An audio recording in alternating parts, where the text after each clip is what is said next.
Good morning, YouTube. How we doing? It's your boy Anthony.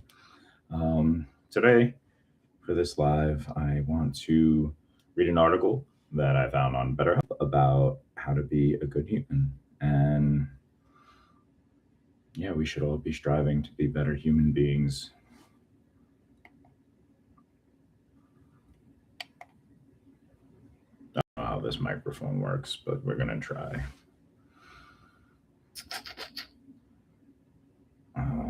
Let me just pull the article up and we'll get into our reading for the day.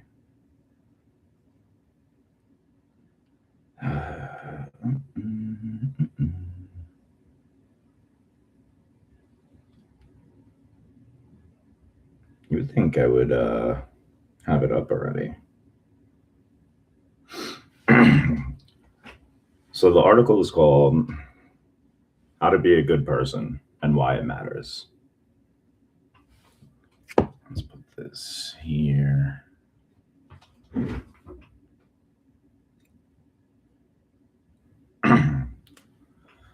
What makes a good person a good person? What makes a person a good person?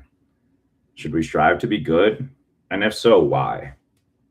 If you ask 20 people what it means to be a good person, chances are you'll get 20 different answers. What individuals perceive to be good character traits, what individuals perceive to be good character traits can vary depending on several factors. Religion, culture, and family dynamics, for example, can all play a part in forming one's viewpoint on a topic like this. Note that human beings are complex and that sorting all people into the strict binary of good or bad is generally not possible or particularly helpful. This is something that I've been saying on my channel. It's not about being perfect all the time. It's not labeling people as good and bad unless they're Donald Trump. It's about striving to be a good human all, as much as you possibly can. We will all fall, we will all fail. And again, that's human.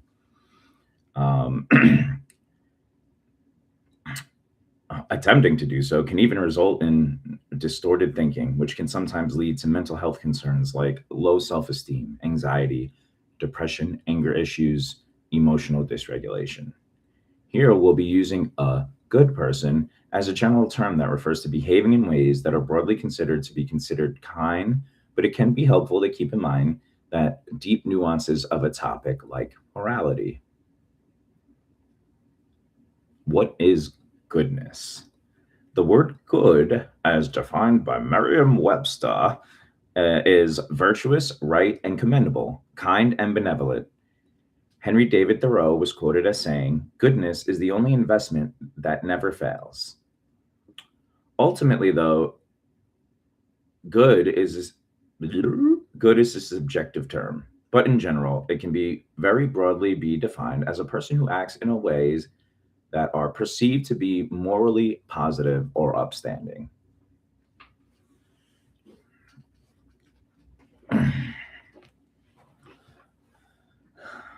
A good person often has certain habits or characteristics that reflect their efforts to be a considerate individual who avoids harming others. While again, these can vary from person to person and culture to culture, a few general examples of these traits can include the following: empathy. The empathy definition in psychology is the ability to emotionally understand another person's feelings by imagining yourself in their position. An empathetic person tends to be able to express an understanding of how other feels and treat them accordingly. Honesty. An individual who wants to be a good person might also strive to be honest with themselves and others. Dishonesty can damage trust between two people and potentially lead to a distance or conflict within a relationship. Fairness. Someone who practices the principle of fairness might aim to be aware of their biases and avoid letting those negatively affect others. This could manifest as a belief in justice or equality, for example. Responsibility. Responsibility or accountability for one's actions is also considered by many to be a sign of a good person. It usually involves an effort to make decisions that aren't harmful to others and take ownership of them if they are. Why being a good person matters. One's motivation for being good can vary widely. Research suggests that altruism, or the act of showing selfless concern for the well being of others, is a uniquely human trait of which there are many examples: volunteering, donating, helping strangers, providing emotional support for others, mentoring, and acts of kindness. Biologically, evolutionary, or on some other level, many may feel generally driven to be kind and not harmful, a trait that many people equate with being a good person. However, there are many other complex factors that go into a human's how humans decide to behave, and our actions can have effects on many areas of our lives. If you're in the process of deciding what values you want to live by, you might consider some of these potential outcomes of why you may choose to be. Effects on your career and opportunities. Your actions and behaviors help build your reputation, which, among many other factors, can help to create the opportunities you encounter in life. Behaving in ways that are generally respectful of others may help others develop a positive opinion on you. This could lead to benefits in your career and other opportunities that may help you achieve what you're looking for in life. Effects on relationships. The way we behave can also impact how others see us and relate to us, which can affect our relationships overall. For instance, many people are looking for friends and romantic partners who are good people in that they're honest, caring, respectful, etc.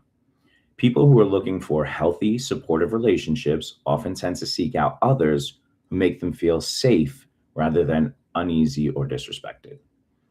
Feeling a sense of purpose.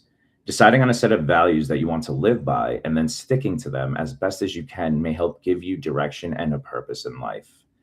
This may even correlate with less loneliness and better overall health.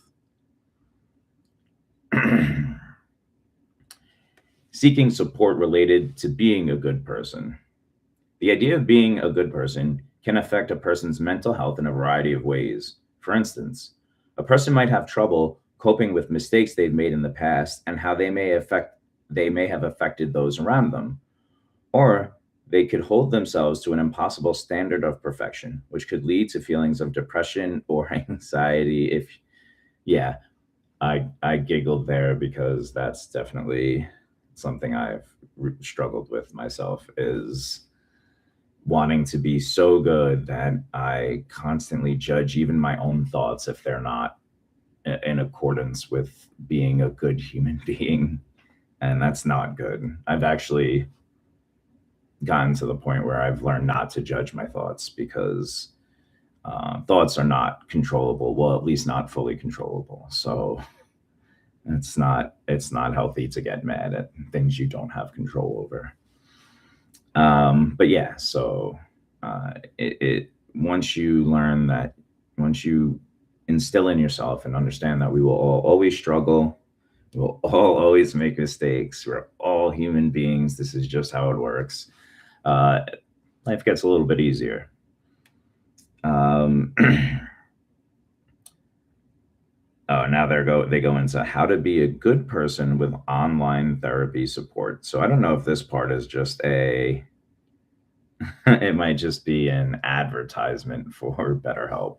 This whole thing is probably an advertisement for BetterHelp, but that's okay because we are good human beings here. And if we're sending people to uh, BetterHelp and they get help, well, then that's a good thing. So I have to go to work. I did want to just pop on, do a quick little live. I don't know. I don't know when YouTube is gonna let me start going live from mobile. I'm trying my best to create shorts and put out content, and create engagement so that they do let me go live. So the next protest that I go to, I can stream live from there from my phone, and we don't have to watch it secondhand through a camera on another phone. So yeah, that's gonna end this chat. I think yeah, 10 minutes is not long enough to stay live regularly, but I do like the idea of doing these articles and reading these things live and giving people a chance to come in and engage. And I don't want this to be like a safe space. Like, I feel like the term safe space has been co-opted and meant to be like whatever. But I do want this to be a safe space in terms of we can come talk here freely about these things, about how to be a better person, about talking about things like mental health and emotional support, and just the things a lot of people are scared to talk to in person about, or to the people they're in their family or their friends circle about. And I think we need to keep trying to destigmatize this. I think one of the reasons that we're having such trouble with MAGA and conservatives right now is that they're really dug in, and they don't want to admit that maybe they were wrong. And I just don't know how else. I don't know. Let's just put it this way. If you come into my live and you want to talk intelligently, it's a safe space for you. But if you go into my comment section and say anything Trump related, Trump rhetoric related, like, I'm just going to call you a brainwashed traitor. And that's not insulting you. In my opinion, if you're still following Donald Trump, you're brainwashed. And because Donald Trump's actions are traitorous to this country, you're also a traitor. Sorry, that's not the point of this video. I really am not going to make politics slip into everything I do, but it's just a little difficult right now. Anyway, I've had 0 viewers in the past 12 minutes, whatever it is. It's okay. I'm fine. I don't care about the viewership. I just care about getting content out there and maybe helping just one person, even if that one person is myself, by making these videos. Nice to see you guys. Later.